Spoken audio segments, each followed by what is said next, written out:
Welcome to Randy's Old Time Radio Shows. Today, Randy presents Inspector Thorne, a radio mystery series that aired in the early 1950s. Starring Carl Weber as the astute and soft-spoken Inspector Thorne, the program offered intriguing murder cases solved through sharp deduction and keen observation. Though not as long-running as other detective series, Inspector Thorne gained a loyal audience with its well-crafted stories and suspenseful plots. Today, we revisit these classic episodes and remember a time when radio detectives captured the imagination of listeners across America. And now the National Broadcasting Company presents Inspector Thorne in The Society Writer Murder Case.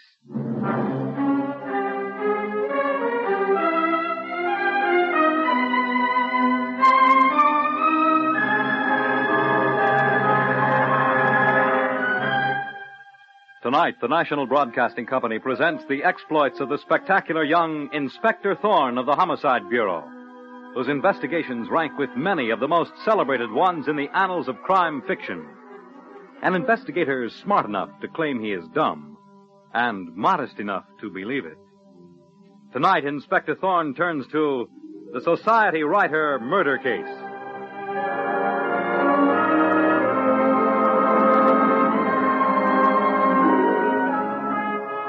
As tonight's Inspector Thorne murder case opens, we see Christopher Hudson, the successful society writer, working at the typewriter in his study. Then, as the door opens, Christopher Hudson looks up and says the words that are an overture to death.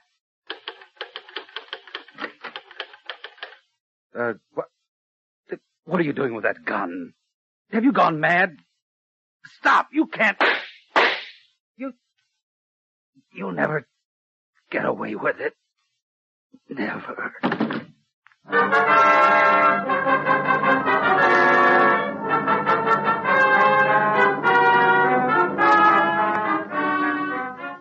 And a short time later, Inspector Thorne of Homicide and his assistant, Sergeant Muggan, are in the living room of the murdered Christopher Hudson's house.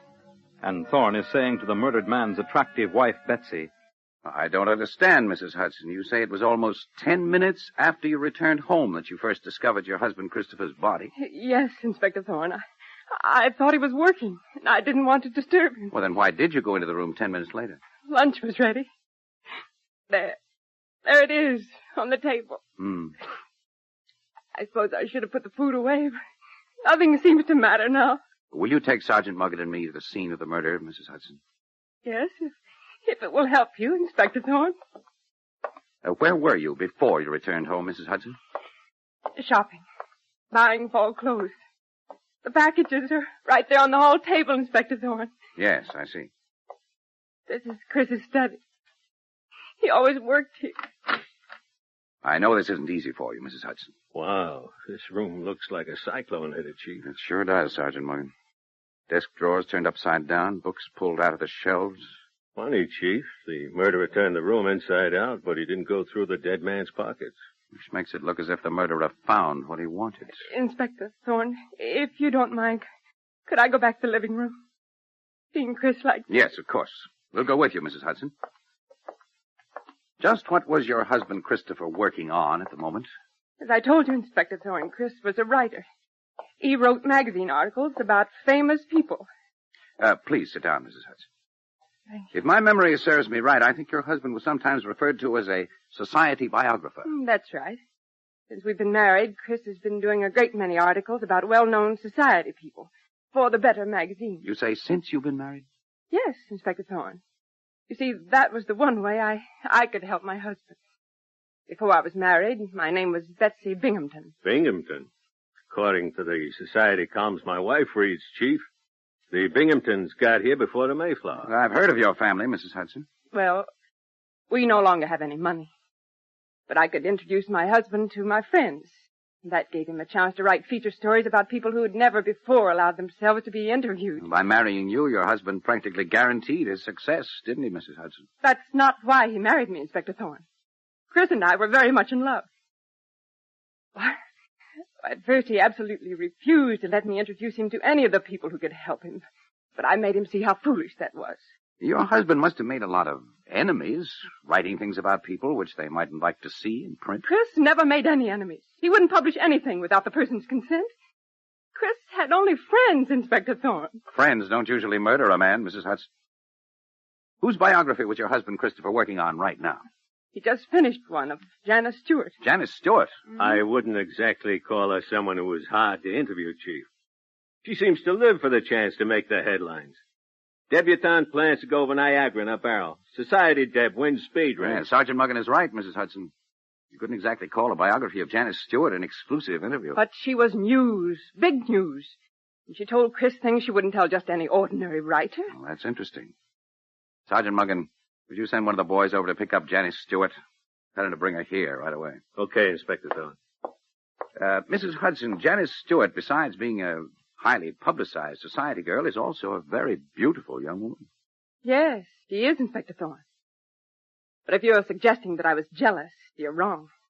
My husband had been interviewing beautiful women long before we met, but he asked me to marry him. And I've never had any reason to be jealous. We didn't have to go after Janice Stewart, Chief. She came to us. That's Inspector Thorne of Homicide, Miss Stewart. Sit down, please, Miss Stewart. Oh, Betsy, dear.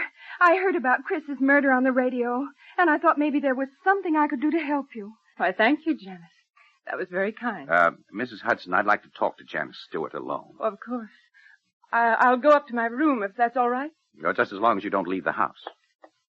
Well, I really don't see what we have to talk about, Inspector Thorne. Christopher Hudson had just finished a feature story on you, Janice. That's right.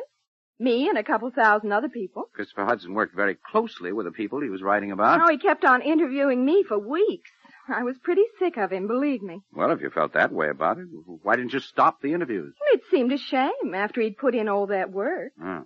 You're not usually noted for your consideration of people, Janice Stewart. Some of your past escapades have been mighty high-handed. I promised Roger and Victoria I'd be nice to him. Be nice to him? Now, don't start looking for meanings that don't exist, Inspector Thorne. Roger and Victoria seemed to think a lot of Christopher Hudson, and they felt it would help his career if I gave him some inside stuff about myself to write up. Well, just who are Roger and Victoria? Roger and Victoria Blake. You know, she inherited a couple of million, and he's what they call a leader of industry. And the Blakes introduced you to Christopher Hudson? Yes. They're good friends of Chris's wife, Betsy. I see. I never knew her myself until Chris started interviewing me. And yet you came right here when you heard about Christopher Hudson's murder. You came here, you say, to offer his wife, Betsy, your help. That's right. It seemed the least I could do. Unless the newspapers have been maligning you badly, Janice, a kind offer like that isn't very much in keeping with your usual actions. Look, Inspector Thorne, I've told you all I know. And if you don't want to believe me, that's your business. I'm glad you realize that, Janice. Knowing the whole truth about every suspect in a murder case is my business. Oh, so now I'm a suspect. Well, have it your way. You're very composed about it, Janice. Oh, I've had little run-ins with the police before. My guardian, Jeffrey Drew, usually straightens it out. Nobody can straighten out a murder charge. Well, unless you're going to charge me with murder right now, I think I'll run along, Inspector Thorne. I have a date for cocktails. There's one more thing. I'd like to see a copy of that feature article Christopher Hudson wrote about you, Janice. Well, there must be some copies around. When is it being published? Oh, it isn't. That is, I don't think he made any arrangements. Well, that'd be rather unusual. In any case, he must have given you a copy. I should imagine you'd want to check it over. He did, but I don't know where it is now. I really wasn't terribly interested. Well, I suggest you look around for your copy of the biography, Janice. Oh, of course I will. Goodbye, Inspector Thorne.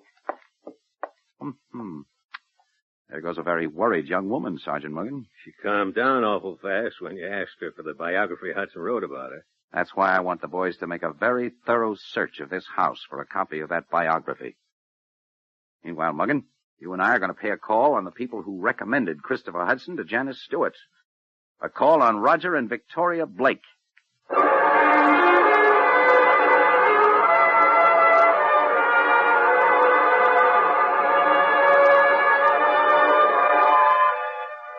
A few minutes later, Inspector Thorne and Sergeant Muggan arrive at the home of Roger and Victoria Blake.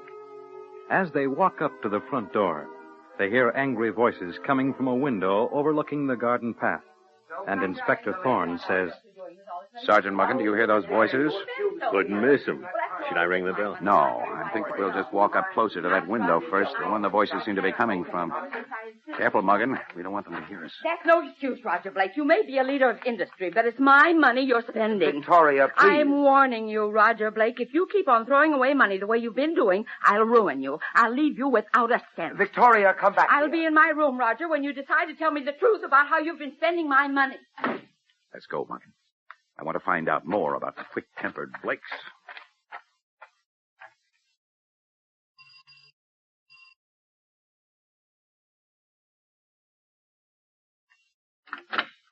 Yes, what is it? I'm Inspector Thorne of Homicide. This is Sergeant Muggen. We'd like to see Mr. and Mrs. Blake. If you'll wait, please, I'll see if they're in. Never mind, Chester. I'll see Inspector Thorne and his assistant. Mr. Roger Blake? That's right. You may go, Chester. Yes, sir. Won't you come in and sit down, please, Inspector Thorne? You haven't asked us why we're here, Mr. Blake. That's quite unusual. I can guess why you're here. I heard about Christopher Hudson's death on my radio. I'll be happy to give you any assistance I can. Well, how well did you know Christopher Hudson? I've known his wife, Betsy, all my life. I became well acquainted with Chris after he did a feature story on me and my wife, Victoria. Chris and I spent a great deal of time together. And you liked the murdered man, Mr. Blake? Oh, very much. Chris was a fine fellow. Intelligent, keen, very entertaining. Where were you this morning, Mr. Blake, between 11 and 12? That's easy. I was out driving with my wife. That's a lie, Roger, and you know it. Victoria, what are you saying? Oh, excuse me. This is Inspector Thorne of Homicide. I know, the butler told me. I'm sorry to barge in on you so unceremoniously. I'm glad you did, Mrs. Blake. So, you say your husband, Roger, was not with you when the murder occurred? That's right, Inspector Thorne. We did go out driving this morning, but around 11 o'clock, Roger left me at my dressmaker's and didn't return for at least an hour. Victoria, how can you say that? This is a murder case. That's exactly why I am saying it, Roger. Murder is too serious to trifle with the truth. You're a very intelligent woman, Mrs. Blake. And that's why I have something else to tell you, Inspector Thorne. I heard what my husband was saying about Christopher Hudson, and there wasn't a word of truth in that either. Victoria. What do you mean, Mrs. Blake? Christopher Hudson was not a fine fellow. He was a strange, eccentric man with no talent, no charm at all. He was given to violent outbursts about the strangest things. Inspector Thorne, my wife is inclined to judge people too harshly. What would you think, Inspector Thorne, of a man who sits down to dine with you and throws the butter dish to the floor? Throws it deliberately? Very deliberately. You see, among other things, Christopher Hudson didn't like butter, and so he considered it a personal insult for anyone to put butter on the table before him. Is this true, Mr. Blake? Yes, it's true, but none of us is perfect.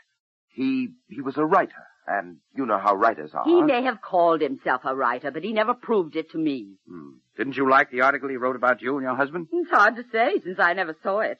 Oh, it was never published, Mr. Blake? No, it wasn't published, Inspector Thorne. In fact, if I hadn't seen Christopher hand a copy of the article to Roger, I'd be convinced it was never even written. Chris wasn't satisfied with what he'd done, Inspector Thorne. He was going to write it over again. Oh, may I have the copy he gave you, Mr. Blake?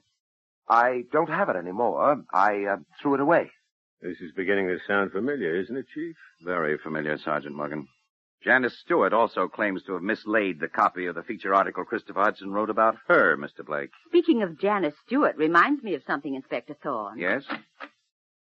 Excuse me, madame. This registered letter just came for you. Thank you, Chester. You may go now. Oh, will you excuse me, Inspector Thorne? I can't imagine who would send me a registered letter. If you don't mind. What is it, Mrs. Blake? What's wrong? It's nothing. Nothing at all. There was something in that letter that gave you a very bad shock, Mrs. Blake. It's bad news about my sister. If you'll excuse me, Inspector Thorne, I don't feel at all well. I think maybe you'd better stay a while, Mrs. Blake. No, Sergeant Muggen. We wouldn't want to intrude upon Mrs. Blake at a time like this. But, Chief... Thank you both for your cooperation. I'll be at my office if you recall anything further that might have bearing on the murder of Christopher Hudson. Come along, Sergeant Muggen.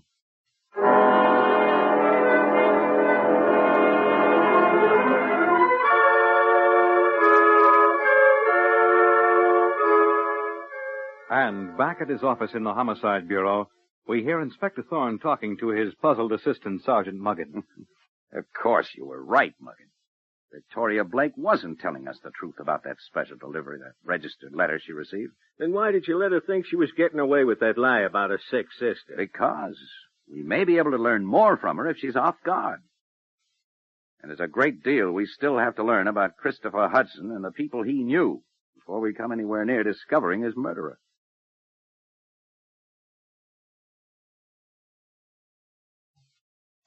You were funny about those biographies you wrote. The boys couldn't find a thing about Janice Stewart or Roger and Victoria Blake in any of his papers. Well, I'm positive Roger Blake destroyed his copy.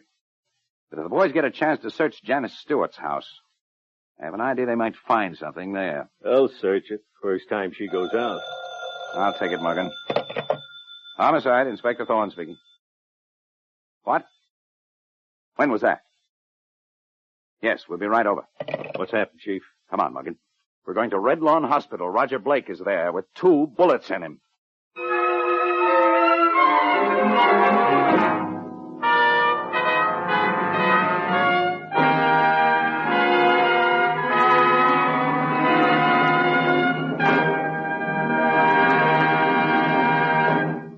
Inspector Thorne in the Society Writer murder case will return in just a moment. But first, it's the Silver Jubilee on NBC.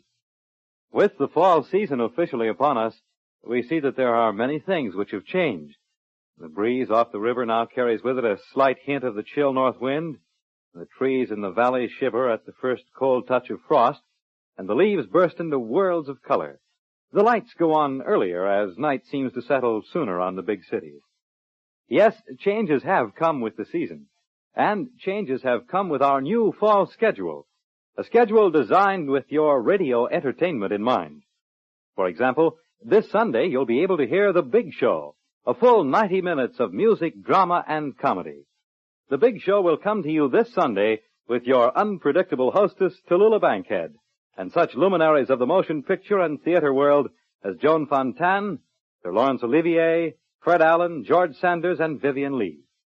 And next Tuesday night, Bob Hope and Fibber McGee and Molly return to their duties around the NBC microphone. Then, on Wednesday, Groucho Marx brings you his comedy quiz show, You Bet Your Life. And on October the 14th, that's on a Sunday, the Eddie Cantor Show returns to NBC. Yes, with Bob Hope, Fibber McGee and Molly, Groucho Marx, and Eddie Cantor, we assure you that this will be NBC's greatest comedy season. Incidentally, in the current issue of Coronet magazine, you can read about NBC's top comedians. Make a program note to hear The Big Show this Sunday. Next Tuesday brings you Bob Hope and Fibber McGee and Molly. Then Wednesday features more comedy with Groucho Marx. And on Sunday, October the 14th, hear the Eddie Cantor Show. Yes, for radio entertainment at its best. Keep tuned to this, your NBC station.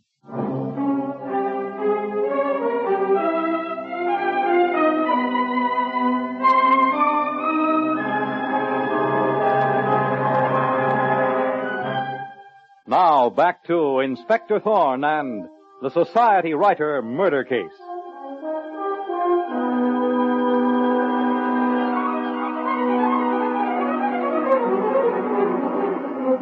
When Betsy Hudson reports the murder of her husband, Christopher, a writer who specialized in doing biographies of society people, Inspector Thorne can find no trace of the biographies Christopher Hudson had written about willful society girl Janice Stewart and socially prominent Roger and Victoria Blake.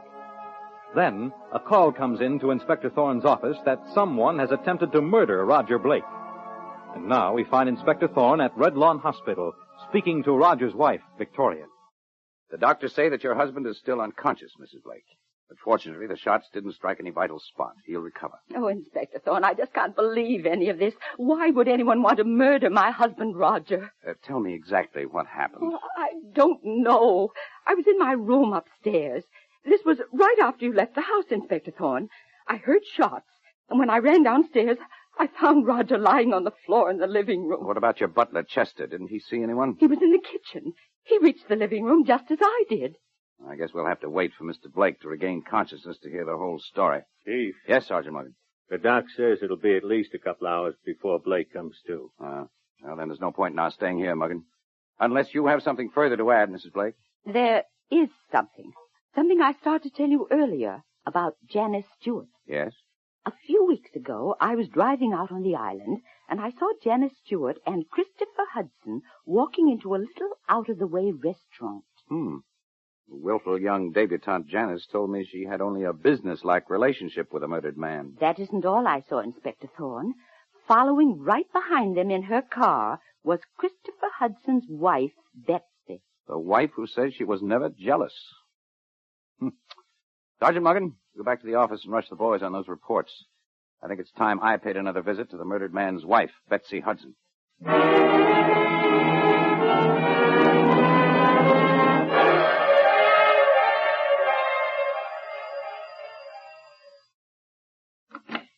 Yes? Oh, it's you, Inspector Thorne. Yes, I'd like to speak to you, Mrs. Hudson. And you're just the person I want to see, Inspector Thorne. I have your murderer for you. She's lying, Inspector Thorne. Don't listen to a word she says. Janice Stewart, what are you doing here? I came to help her, but I think she's gone mad. Help me? She came to destroy evidence, Inspector Thorne. The evidence that will prove she murdered my husband. What evidence is that, Mrs. Hudson? I don't know. But I left her here alone for a moment, and when I returned, she was going through the drawers of that desk right there. What earthly reason would I have for going through Christopher Hudson's things, Inspector Thorne? Why, I hardly knew the man. Was that why you went to an out-of-the-way restaurant on the island with him, Janice Stewart? What? Why, I never... Oh, don't bother denying it. Your good friend Victoria Blake saw you there. That's the kind of woman Janice Stewart is, Inspector Thorne. A spoiled man-chaser. What about you, Betsy Hudson? Victoria Blake said she saw you following your husband, Christopher, and Janet Stewart in your car. Answer that one, Betsy, dear. I'll be very happy to answer. My husband asked me to follow, and Janice insisted on that meeting. He couldn't refuse, or she'd call off the interviews. But he told me he didn't want this lovesick young debutante getting her clutches into him. He what? Of all the hypocritical liars, well... Yes, Janice? Nothing. There isn't a word of truth in any of this, of course. You were going to give me your reasons, Janice, for this meeting with Christopher. You'll just have to take my word for it, Inspector Thorne. You see, she can't really deny what I said. Perhaps not. But your story does seem a bit far-fetched, Mrs. Hudson. Husbands don't usually invite their wives to follow them when they're meeting other women. I can give you proof. It's right here in my purse. Here. This piece of paper. There are directions on it. Yes. Directions my husband Chris wrote out for me. Directions to get to that out-of-the-way restaurant where he was meeting Janice. That's Chris's handwriting, believe me. Well, we can check that easily enough. Well, thank you, Mrs. Hudson. And you, Janice Stewart. You've both been a great help to me.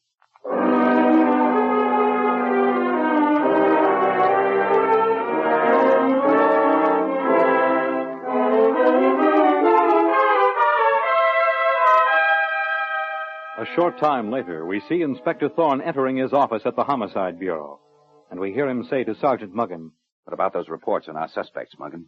Here's something big, Chief. Yeah? The biography that the murdered man Christopher Hudson wrote about debutante Janice Stewart. Good work, Muggin. They finally got into her apartment. The boys say she had this biography hidden so good they almost missed it. Anything in it, Chief? Not so far, Muggin. Seems pretty ordinary. Born with a silver spoon, went to best schools, and the biggest coming-out party in society's history. Everybody knows that about Janice Stewart. Been in the papers a million times. But here's something that was never in the papers, Muggin. What's that, Chief? The answer to the mystery of Christopher Hudson, and to the person who murdered him. Muggin, I want Victoria Blake, Janice Stewart, and the murdered man's wife, Betsy Hudson, brought to the hospital where Roger Blake is immediately. We're going to wind up this case right now.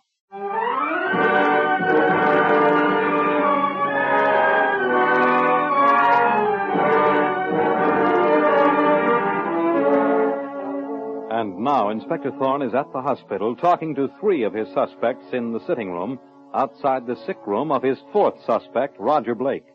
And we hear Inspector Thorne say, We'll know who the murderer is before we leave this hospital. Inspector Thorne, you must speak to the doctor. My husband Roger has regained consciousness, but they won't let me in to see him. I asked them to keep everyone out of Roger Blake's room until I arrive.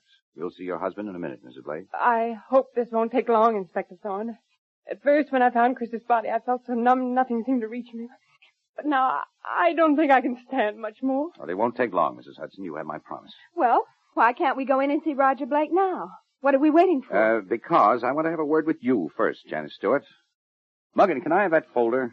Here it is, Chief. How did you find that? I had it hidden. Well, you can see there's no point in lying to me any longer, Janice. I have the biography which Christopher Hudson wrote about you. But I didn't murder him, Inspector But Thorne. you don't deny you were paying him blackmail money? Blackmail? To my husband, Chris? Yes, Mrs. Hudson. Your husband was a blackmailer, and he used you with your social background to introduce him to his victim. That's not true. It can't be true. It's true, all right, Betsy Hudson, and I'm the girl that can prove it.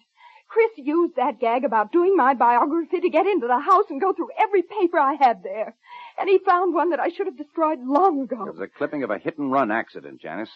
An accident for which the police could never trace the car or the driver. But I didn't mean to run over that little boy, Inspector Thorne. I was going so fast. Hit and run isn't in my department, Janice. Well, as far as I'm concerned, it belongs under homicide. Christopher Hudson wrote the whole thing in my biography. And then he threatened to publish it just that way, unless I paid him blackmail. She killed my husband, Inspector Thorne. Why don't you arrest her? There are still a few things to clear up, Betsy Hudson. The shooting of Roger Blake, for one thing. The doc says we can go in to see him now, but to make it a short visit. You don't have to go in there, Inspector Thorne. I shot my husband, Roger. Because of that registered letter you received, Mrs. Blake.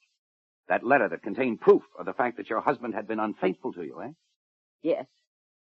Christopher Hudson wrote that letter when he first started blackmailing my husband. He left it with his lawyers and warned Roger that if anything happened to him, his lawyers would send the letter to me. Chris warned me of the same thing.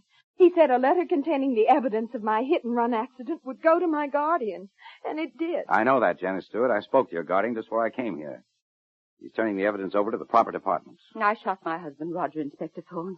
I shot him in a rage after reading the letter that Christopher Hudson's lawyer had sent to me after his death.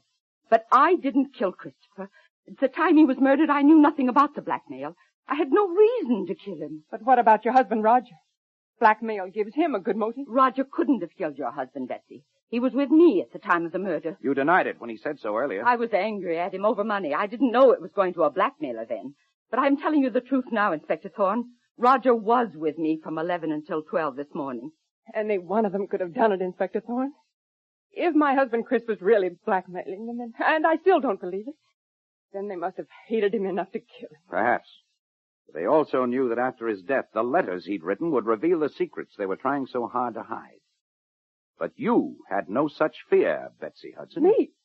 Why should I kill my husband? I loved him. Love can be very close to hate, especially to a jealous woman. Jealous? I told you. You told me many things, Mrs. Hudson, but they don't agree with the facts. You didn't know that your husband Christopher was a blackmailer. I'm glad you admit that much, Inspector Thorne. So naturally, it never occurred to you that a blackmailer likes to meet his victims where no one can overhear their conversation. To you, it had looked like a love affair. If you mean Chris's meeting with Janice, I told you about that. He asked me to follow. He wrote out the directions for me. He wrote out the directions for himself. You followed your husband and Janice out of jealousy. But you'd seen those directions. And that's why you ransacked his study to find the paper on which they were written. After you murdered him. I didn't kill Chris. I didn't. Mrs. Blake, will you repeat what you once told me about Christopher Hudson's dislike for butter? Why, he couldn't even stand the sight of it, Inspector Thorne. Is this true, Betsy Hudson? I guess so. What about it? You told me that you had no idea your husband was dead until after you'd gotten lunch ready and went in to call him. That's the truth. I saw that lunch you prepared for your husband. Bacon and tomato sandwiches, thickly filled with butter. No, Betsy Hudson. Your husband was already dead when you prepared that lunch as part of your alibi.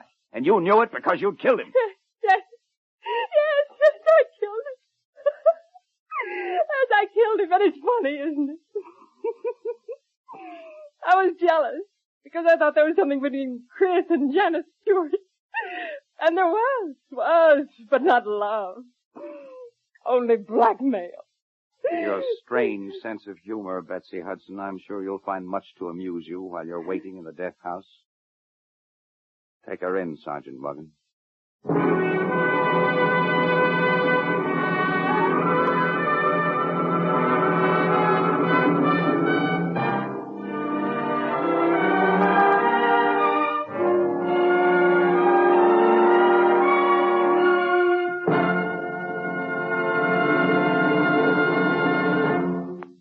And so ends the Society Writer murder case. The part of Inspector Thorne is played by Stotts Cotsworth. Direction by Edward Slattery. The script was written by Geraldine Merkin, based on the original story by Frank and Ann Hummer. and was brought to you by the National Broadcasting Company. This is Fred Collins speaking.